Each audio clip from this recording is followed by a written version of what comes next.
Loser, Chapter 19, The Candy in His Hand. At dinner that day, he says at the table, say it casually to show it's an everyday thing.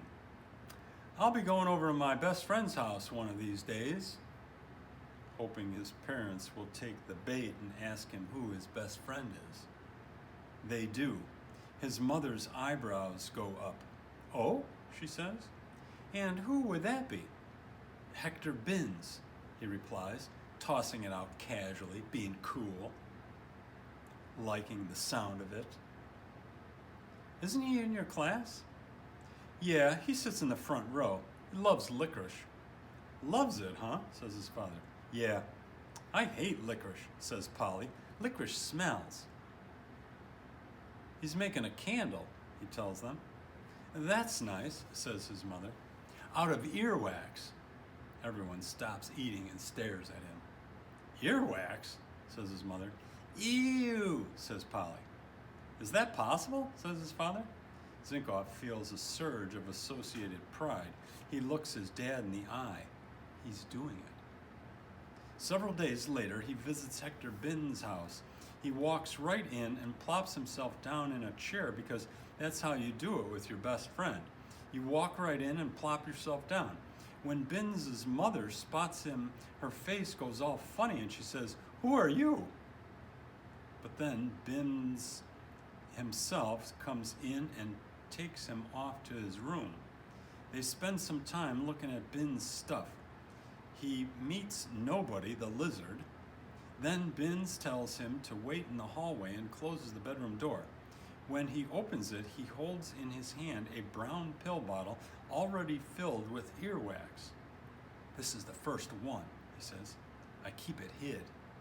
Zinkoff can't believe he's being allowed to see it. He feels truly honored. Riding home that day on his bicycle, Zinkoff notices the marks dotting the sidewalks. Black licorice spit marks. He smiles. Zinkoff is determined to be the best friend he can be. One day, Barry Peterson calls Binns Hecky. Zinkoff knows Binns hate being called that, so he says to Peterson, Hey, that's not his name, it's Hector. Because that's what you do. You stand up for your best friend. And you eat lunch with him and talk with him and share secrets and laugh a lot and go places and do stuff. And when you wake up in the morning, he's the first person you think of. Zinkoff does all of this and more. He starts eating black licorice. He pretends it's chewing tobacco. He walks around with a chaw bulging from his cheek. He tries spitting pretend tobacco juice, but his mother puts a quick stop to that. Binns is probably the most interesting person Zinkoff knows, with the possible exception of the waiting man, and Zinkoff soon decides he needs to be interesting too. It's around that time that he discovers in one of his pockets a clump of petrified bubblegum. It's a gift from Claudia, the little leash and harness girl. It looks like a pink stone.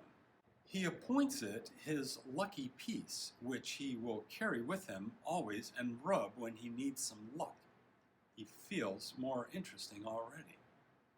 About a week into the best friendship, Zinkoff asks his mother if he can invite Binns to sleep over. She says sure. Excited, Zinkoff runs to the phone and calls Binns. Binns says, I guess. Binns never says yes. He always says, I guess. But the sleepover has problems. Binns turns out to be a kicker and a roller. Actually, he's a regular bulldozer in bed. Zinkoff wakes up to find himself thumping to the floor. He climbs back into bed, and as soon as he gets to sleep, it happens again. After the third time, he takes the extra blanket from the closet and makes himself a bed on the floor. Except for his bed, after that night, he shares everything he can with his best friend. The lunch in his paper bag, he has outgrown the lunch pail too, the allowance in his pocket, the candy in his hand, the joke in his giggle. He shares the 900 block of willow with him. He introduces him to little Claudia on the leash. They walk their bikes past the waiting man. The lady with the walker isn't on the front step that day, so For days afterward, Zinkoff keeps asking Binns if he wants to go back because he wants Binns to meet her and hear her say, "Oh, mailman!" But Binns keeps saying, "I guess not." There's one thing more special than any other thing that Zinkoff intends to share with Binns. He saves it for weeks and weeks, and when he can no longer bear to wait, he gives it to Binns. He gives it to him after school one day in a brown paper lunch bag. Binns opens the bag, and it is in a little tin that says Altoids. Zinkoff found the tin on the street. Binns opens the Altoid tin and stares. "What is it?" he says. Zinkoff beams. "Wax." Binns stares, first at the contents of the tin, then at Zinkoff. That's all he does, stare. "It's mine," says Zinkoff, "from my own ears. I've been saving it up. I know it's not much, but I couldn't wait any longer. I figured you could add it to yours and get enough for a candle faster." He doesn't tell him that he tried to get Polly to contribute, but she refused. Binns looks into the beyond. He bends a licorice stick and stuffs it into his mouth.